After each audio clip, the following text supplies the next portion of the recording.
우리의 파스카 양으로 희생되셨으니 주님 안에서 축제를 지내세.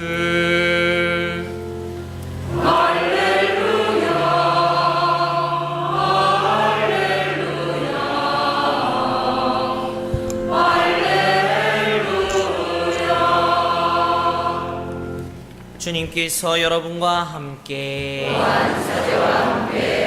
요한이 전한 거룩한 복음입니다.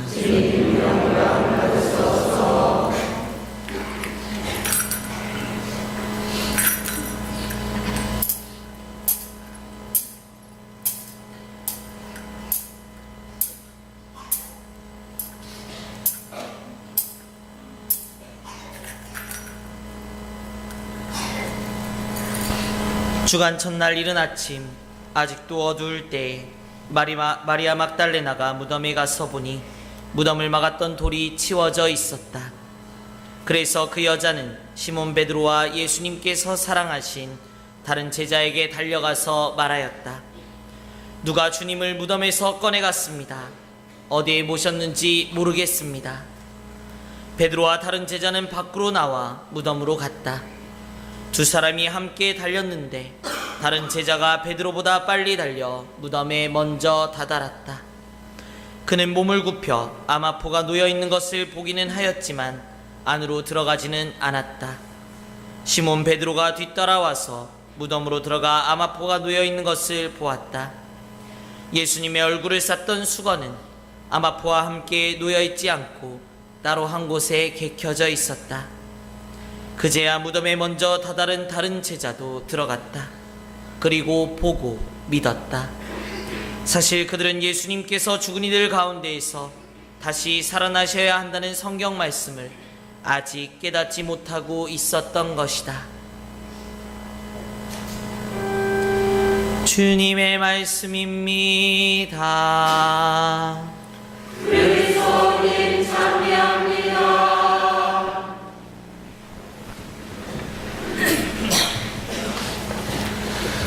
참 예수님, 진심으로 주님의 부활을 축하합니다. 여러분 마음 속에 주님의 부활의 기쁨이 가득하시기를 기도합니다. 그리고 그 기쁨이 넘쳐 흘러서 여러분의 가정에, 여러분의 이웃에, 온 누리에 퍼져나가기를 기도합니다. 오늘 이 시간에는 주교님의 부활 메시지를 함께 읽으면서 생각해 보도록 하겠습니다. 오늘 제2 독서에서 사도 바울은 골로새 신자들에게 여러분은 그리스도와 함께 다시 살아났으니까 뭘 추구하라고요? 저 위에 있는 것들을 추구하십시오. 그리스도께서 계신 곳에 그것을 바라보고 부활을 믿는 사람답게 살아야 된다. 이렇게 얘기합니다. 이 세상의 것들에 마음을 쓰지 말라고 합니다. 저 위에 있는 것들은 무엇이고 이 세상의 것들은 무엇입니까? 저 위에 있는 것들은 죽은 다음에 갈 천당 이런 얘기가 아닙니다. 예수 그리스도의 고귀한 가르침을 뜻하는 것이죠.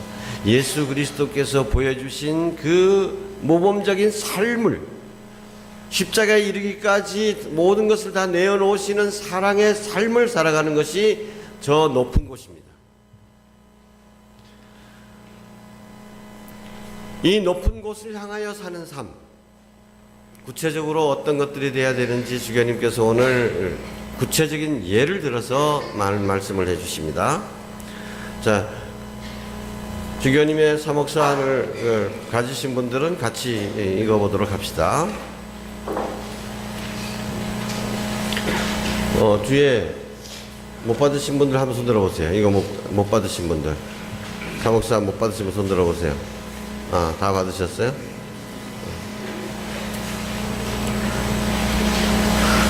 그럼 옆에 같이 봐주십시오. 형제자매 여러분, 주 예수 그리스도의 부활의 은총으로 만물과 함께 새로운 생명의 축복을 가득히 나누어 받으시기를 기원합니다. 자, 만물과 함께 지금 봄 기운이 완연하죠. 자, 새로운 생명이 팍팍 움트고 있습니다. 이 생명의 기운을 우리도 느낄 수 있습니다. 그래서 만물과 함께 이 생명의 축복을 나누어 받기를 기원하면서, 자, 전 모든 교회가 이 부활 축제 때 세례를 주는데, 세례를 통해서 우리는 예수님과 하나가 된다.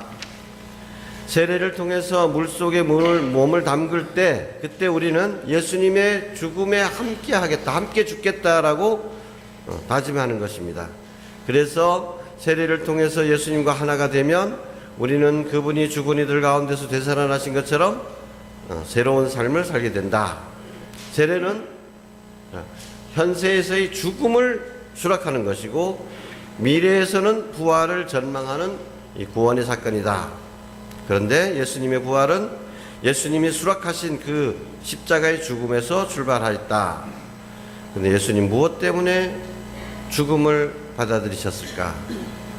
그 까닭은 단순히 죽음을 받아들이는 것이 아니라 당신을 죽음으로 내모는, 당신을 미워하고 모함하고 단죄하고 고발한 사람들을 받아들이기 위한 것이다. 참 우리가 생각을 못 해봤던 측면이죠. 예수님께서 죽음을 받아들이신 이유는 무엇인가? 그래서 당신을 죽이고자 하는 그 사람까지도 받아들이는 것이다.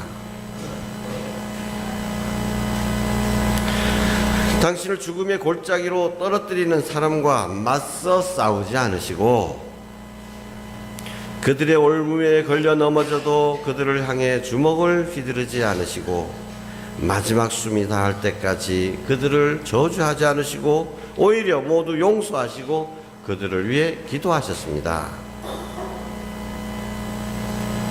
그 사람들은 예수님을 없애버려야 될, 세상에 있어서는 안 될 원수로 다루었지만, 예수님은 그들을 끝까지 미워할 수 없는 형제로, 혈육으로 거두어 주신 것입니다. 자, 그런데 오늘 이 세상은 많은 차별, 배척, 증오, 저주, 단죄, 대결, 여기에 해방되지 못하고 서로에게 고통을 주면서 어둠의 포로가 되고 있습니다.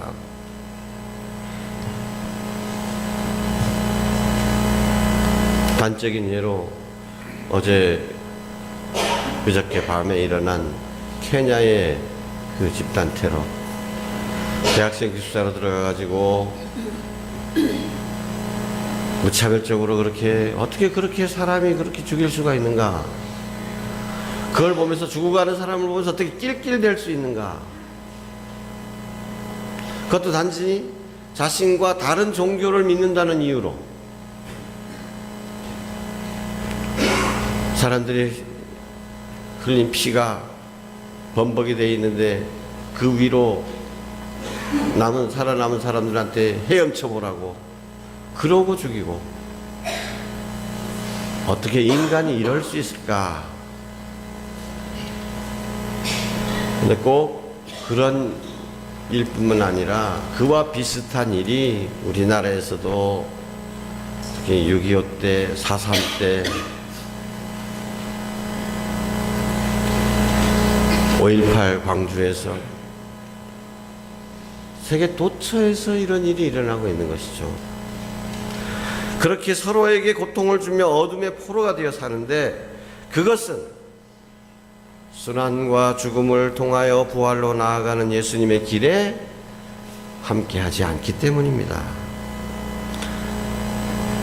예수님처럼 죽이려고 하는 사람마저도 받아들이고 그렇게 하는 것이 아니라, 다른 사람은 죽어도 나는 살아야 되겠다 하기 때문입니다.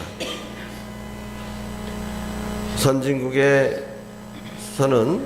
이런 테러리스트를 응징하고 소탕하기 위해서 엄청난 예산과 장비와 인력을 투입하지만 그런 테러와 폭력이 그치지 않는다.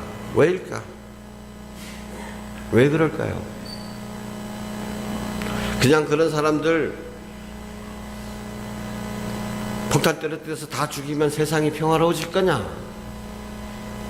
어떻게 그럴 수가 있는가 하지만 그들을 미워하는 것만으로는 부족하다. 그들의 행위에 대해서 분명히 교황님께서도 말씀하신 것처럼 전 세계가 양심 있는 모든 사람들이 이래서는 안 된다, 노라고 얘기해야 됩니다. 진목을 지켜서는 안 되죠. 그러나 노라고 말하면서도, 그들의 행위에 대해서 노라고 말하면서도 그들이 왜 그렇게 짐승처럼 변했는가, 악마가 되었는가, 그것을 살펴보아야 한다는 것입니다. 그들이 왜 그렇게 극단적인 테러에 나서는지 그 근본적인 원인을 찾고 해소해야 된다. 그런데 그냥 전투에 나선 그 사람 테러리스트만을 대상으로 대적하려고 하기 때문에 이런 악순환이 일어나는 것이다. 우리나라를 보면서 우리나라는 세계에서 가장 높은 자살률을 기록하고 있다. 많은 젊은이들, 어제도 또 4명이 차에서 연탄 피워놓고 죽었습니다. 여기 우리 며칠 전에는 제주도 협재에서도 청년들이 또 크게 텐트에서 연탄 피워놓고 죽습니다. 이런 일들이 뭐 하루 걸러 하루 나를 떠나. 또 삶에 지친 어르신들, 이렇게 살면 뭐하나 해가지고 계속해서 이렇게 자살로 내몰리고 있습니다.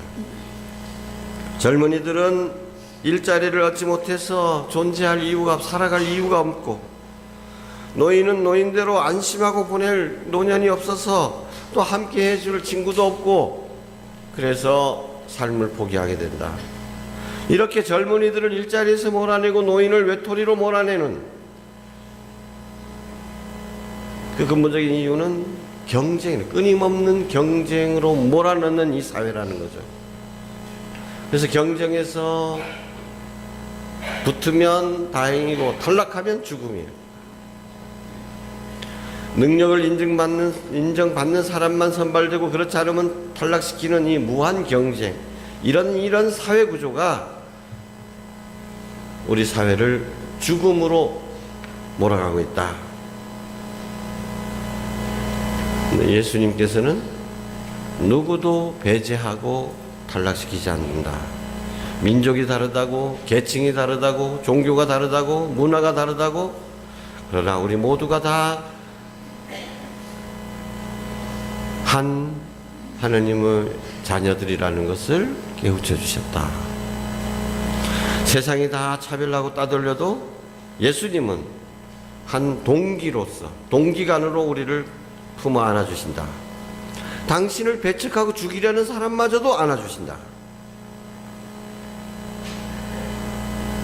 우리가 이렇게 만연된 죽음의 문화를 치우고 생명의 잔치를 벌이려면 예수님과 함께 모든 종류의 적이 대결하려는 이 갑옷을 벗어버려야 한다.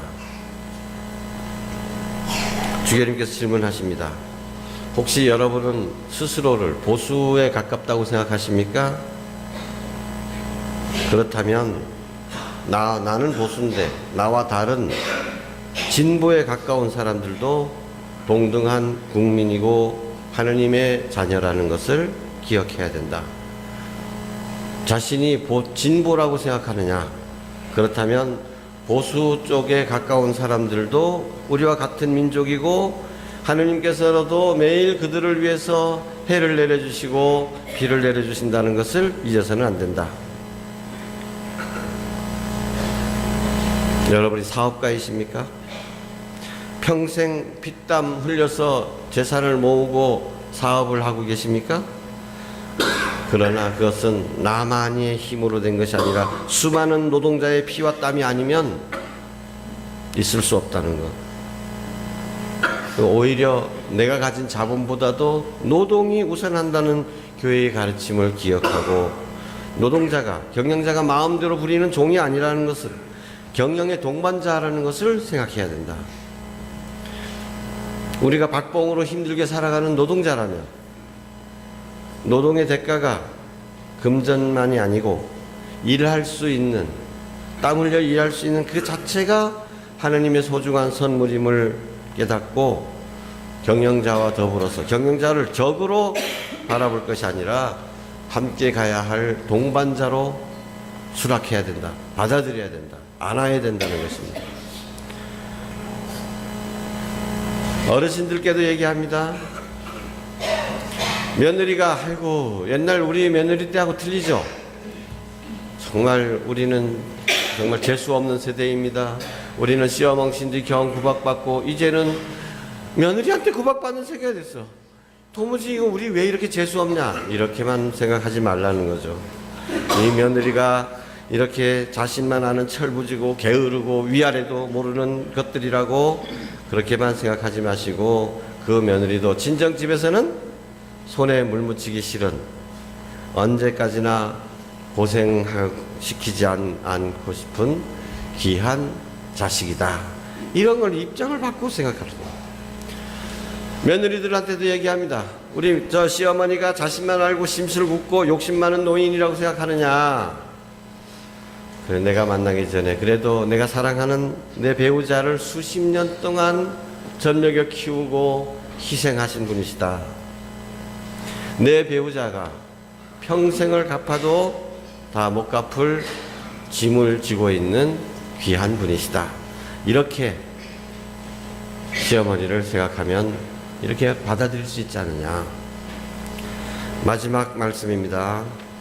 친애하는 형제자매 여러분, 내가 먼저 예수님과 함께 내 안에 죽음을 수락할 때 예수님과 함께 부활에도 동참할 수 있습니다. 우리가 죽음을 수락해야 된다.